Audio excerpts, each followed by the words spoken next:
శ్రీ గురుభ్యో నమః.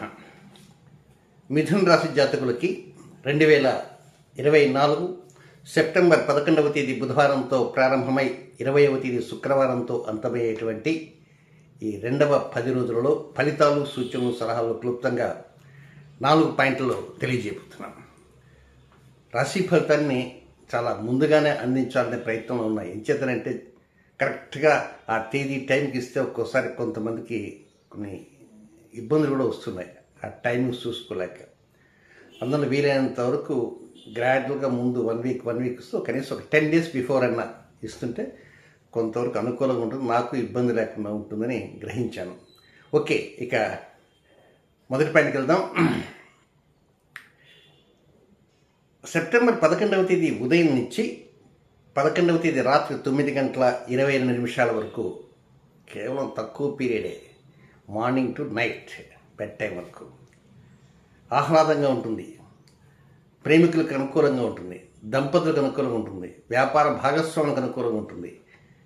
Living relationship అనేది ఉంది ఈ మధ్యకాలంలో, కొంచెం కొత్తగా ప్రారంభమైంది. అలాంటి వారికి కూడా కొంత అనుకూలతలు ఉంటాయి.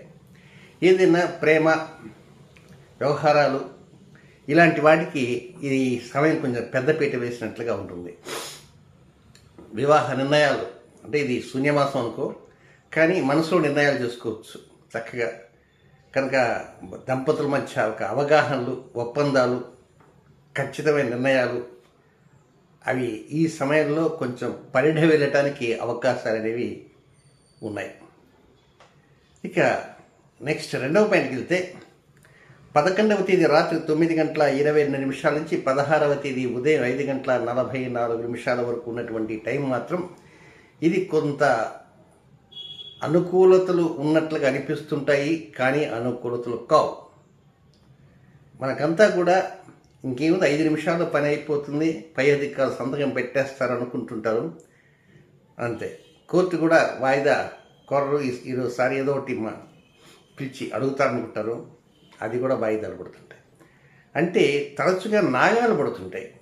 ఈ నాగా అనేది ఒకసారి చాలామంది నాగదోషం అనగానే భయపడతారు, ఏదో సర్పశాపం కదా అనుకొని. కనుక సర్పశాపం కాదు, తరచుగా కార్యక్రమాలకి కొనసాగకుండా బ్రేక్స్, ఆటంకాలు, అవరోధాలు, నాగాలు, పోస్ట్పోన్మెంట్స్ ఇలాంటి వాటిని నాగాలు అంటారు. నాగదోషం కనుక మీ జాతకంలో ఉంటే తరచుగా కూడా వస్తుంటాయి. ఇప్పుడు దోషం ఉన్నా లేకున్నా కూడా ఈ పీరియడ్లో ఉండే లక్షణాల ప్రకారంగా కొంత అనుకూలతలు కాకుండా వాయిదాల పర్వం అంటారు. ఇక రెండోది కొంచెం అనీజీనెస్ ఉంటుంది. తండ్రి మీద కొంచెం గుర్రుగా ఉంటారు కొంతమంది అయితే పెదనాన్న చిన్న ఏదన్నా బ్రేక్లు వేస్తున్నారేమో, లేకపోతే మేనత్త అలాంటి వాళ్ళు కూడా ఏదన్నా కొంచెం మనకు వ్యతిరేకంగా ఏమన్నా పావులు కలుపుతున్నారేమో అనేటువంటి భావంలో కూడా వస్తుంటారు. చేసే కార్యక్రమాలు సడన్గా బ్రేక్ అవుతుంటాయి, అందువల్ల విసుగు వచ్చేస్తుంటుంది. సో ఇలాంటి సందర్భాలలో మీరు ఏ నిర్ణయాలు కూడా పకడ్బందీగా తీసుకోలేనటువంటి పరిస్థితి ఏర్పడుతుంది. కనుక కొంతవరకు బాధ కడుపులో ఉంటుంది. మింగలేరు, కక్కలేరు. కక్కితే ఒక బాధ, మింగితే మరొక బాధ. ముందు నుయ్యి వెనుక గొయ్యి. ఈ విధంగా ఈచ్ అండ్ ఎవ్రీ ఆస్పెక్ట్లో ఫలితాలు వస్తూనే ఉంటాయి. నెక్స్ట్ మూడవ పాయింట్ వెళ్తే 16వ తేదీ ఉదయం 5:44 ప్రారంభమై 20వ తేదీ ఉదయం 5:15 వరకు మూడవ పాయింట్. 16th మార్నింగ్ 5:44 నుంచి 20th మార్నింగ్ 5:15 వరకు ఉన్నటువంటి థర్డ్ పాయింట్లో కొంచెం అనుకూలమైనటువంటి ఫలితాలు వస్తాయేమో అనేటువంటి నమ్మకాలకి కొంచెం బలం చేకూరుతుంది. లైఫ్ అడ్మినిస్ట్రేషన్ బాగుంటుంది. కొంత మీరు తీసుకునే నిర్ణయాలకి ఇతరుల సహాయ సహకారాలు కూడా కొంచెం తోడయ్యే అవకాశాలు ఉంటాయి. దీనికి తోడు లాభస్థానం చాలా పదిలంగా, భద్రంగా ఉంటుంది. ఏదో ఒక 35% ఏమన్నా మనకైనా లాభం రావచ్చేమో అనుకుంటే అది కొద్దిగా డబల్ అయ్యేటువంటి అవకాశాలు కూడా ఉంటాయి. మెరుగైన ఫలితాలు ఉద్యోగంలో కావచ్చు, వ్యాపారంలో, వ్యవహారాలలో, కాంట్రాక్ట్ వర్క్స్లో ఇక ఏదైనా కొనుగోలు వ్యవహారాలు కూడా ఏదో మనకేదో తక్కువ డిస్కౌంట్ ఏమైనా వస్తున్నాయేమో 5% 6% ఏమైనా డిస్కౌంట్ ఇస్తాడనుకుంటే సడన్గా అతను 20% డిస్కౌంట్ కూడా వచ్చే అవకాశాలు ఉంటాయి. అమ్మాయ లాభం బాగానే ఉందే అనుకుంటారు. అంటే ఒక విధంగా లాభం అనేది కేవలం డబ్బు విషయం కాకుండా చేసేటువంటి కార్యాలలో కూడా కార్యసిద్ధి జరిగినా అది లాభం కిందే పరిగణించాలి. అలాగే మీరు ఏదైనా ఒకరికి ఒక మాట చెప్పి ఆ మాట ఈ ప్రకారం చేసి పెట్టండి అంటే వారు చేసిన పని కనుక సానుకూల జరిగితే మనకు లాభస్థానం బాగున్నది అని. కనుక ఇప్పుడు ఎవరన్నా ఒకరిని మీరు డబ్బు అడిగారు, అర్జెంటుకు 10,000 కావాలని, వారు నో అనకుండా రేపు రండి ఇస్తామని అనుకోండి, వడ్డీ టాక్నో ఏదో ఒక అది వాడు ఇచ్చారనుకో, ఇస్తే ఏమిటి మీకు లాభస్థానం బాగుంది. లాభం అనగానే కేవలం మనకు ఏదో వ్యాపారం చేస్తున్నాం, ఉద్యోగం చేస్తున్నాం, అక్కడ దమిడీలు ఏమైనా వస్తాయని కాదు. చేసే కార్యక్రమం సఫలీకృతమైతే దాన్ని లాభస్థానము అంటారు. కనుక కొంచెం రాజకీయ రంగంలో ఉండేవారు మాత్రం కొంచెం వారికి కొంచెం అసమ్మతి అనేది ఉన్నప్పటికీ కూడా మీ తెలివితేటలు ఉపయోగించి లబ్ధిని పొందడానికి అవకాశాలు వస్తుంటాయి. ఇక నెక్స్ట్ చివరిగా 4వ పాయింట్, అది కేవలమే కొద్ది టైమే. 20వ తేదీ ఆ రోజున శుక్రవారం ఉదయాన్నే 5:15 నుంచి 20వ తేదీ అర్ధరాత్రి వరకు ఉన్నటువంటి సమయం. ఇది కొంచెం అనవసర ఖర్చు ఎక్కువగా ఉంటుంది. ఖర్చు అంటే అవసరమైన ఖర్చు అయితే పర్వాలేదు, ఇది అనవసరమైన ఖర్చు ఉంటుంది.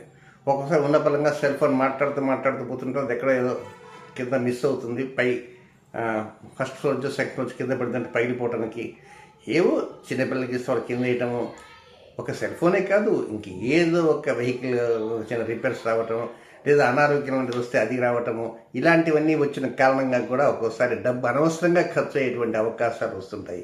కనుక దీనికి తోడు కొంచెం షేర్ మార్కెట్ మీద కొంత అవగాహన ఉండి ఆలోచన ఉండి వాటి మీద ఇన్వెస్ట్ చేసేటువంటి వారు ఉంటారు కనుక అలాంటి వారికి మాత్రం కొంచెం తాట తీసే విధంగా ఉంటుంది. కనుక షేర్ మార్కెట్ జోలికి మాత్రం ఎట్టి పరిస్థితుల్లో వెళ్లకుండా ఉండాల్సిన అవసరం ఉందని కూడా గమనించాలి. అయితే ముఖ్యంగా ఈ 10 రోజుల్లో 18వ తేదీ మహాలయ పక్షాలు ప్రారంభమవుతాయి. ఆ 18వ తేదీ ఒక గ్రహణం ఉంది, అది పాక్షిక చంద్రగ్రహణం. మీకు దశమ స్థానంలో జరుగుతుంటుంది. అది భారతదేశంలో కనపడదు, ఏమీ దిగులుపడాల్సిన అవసరం లేదు. అంటే రాసులపైన పరోక్ష ప్రభావం ఉన్న నేను రాశి ఫలితాల్లో దాని యొక్క ప్రభావాలను తగ్గే విధంగా కొంచెం చిన్న పరిహారాలు తెలియజేస్తుంటారు. ఇకపోతే మిథున రాశిలో జన్మించిన జాతకులకి ముఖ్యంగా నక్షత్రం వైపు కొన్ని వ్యతిరేక సమయాలు ఉన్నాయి కనుక అవి కూడా తెలియజేస్తారు.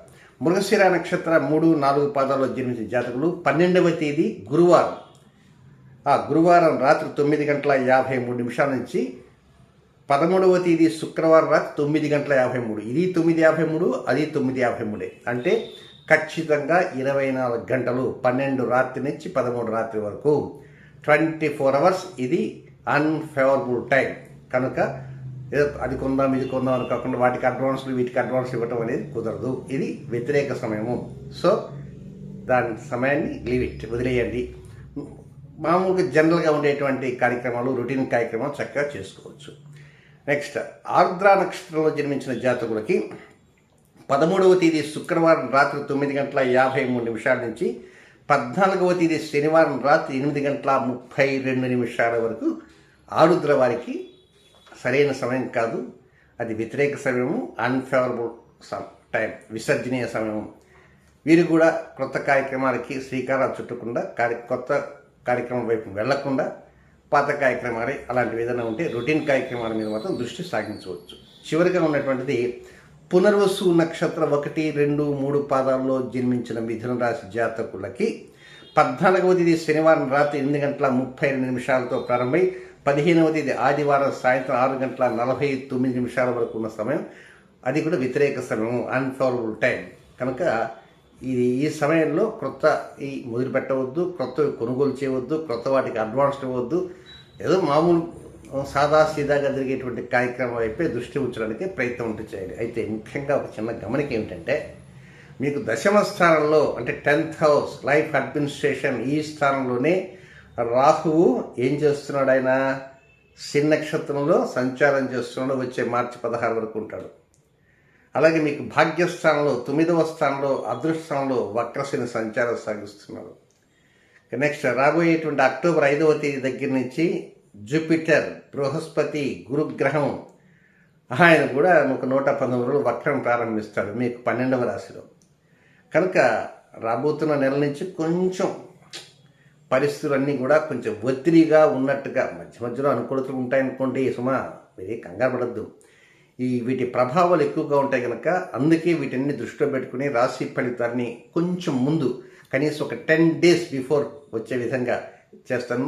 ఇప్పుడు తర్వాత నెక్స్ట్ 11 ఉంది కదా, 11 తర్వాత సెప్టెంబర్ 21వ తారీఖు ఫలితాలు, అది ఒక 10 రోజులు ముందుగా చెప్తే మీరు వాటిని బట్టి కొంచెం ప్లానింగ్ చేసుకోవడానికి అవకాశం ఉంటుంది. ఏదేమైనా మీరు ఎక్కడ కంగారు పడవద్దు.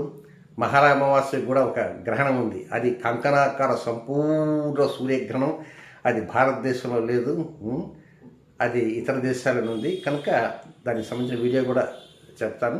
కొంత ధైర్యంగా ఉంటూ మనసు విప్పి మాట్లాడటానికి ప్రయత్నం చేయండి. ఎవరితో మీకు ముఖ్యమైన వ్యక్తులతో మాట్లాడడానికి ప్రయత్నం చేయండి. వారు ఒకవేళ మనసు విప్పి మాట్లాడుతున్నా మీరు అవాయిడ్ చేయకుండా ఉండాల్సిన అవసరం కూడా ఉందని ఒక చిన్న హెచ్చరికలాగా తెలియజేస్తున్నాను. శుభం.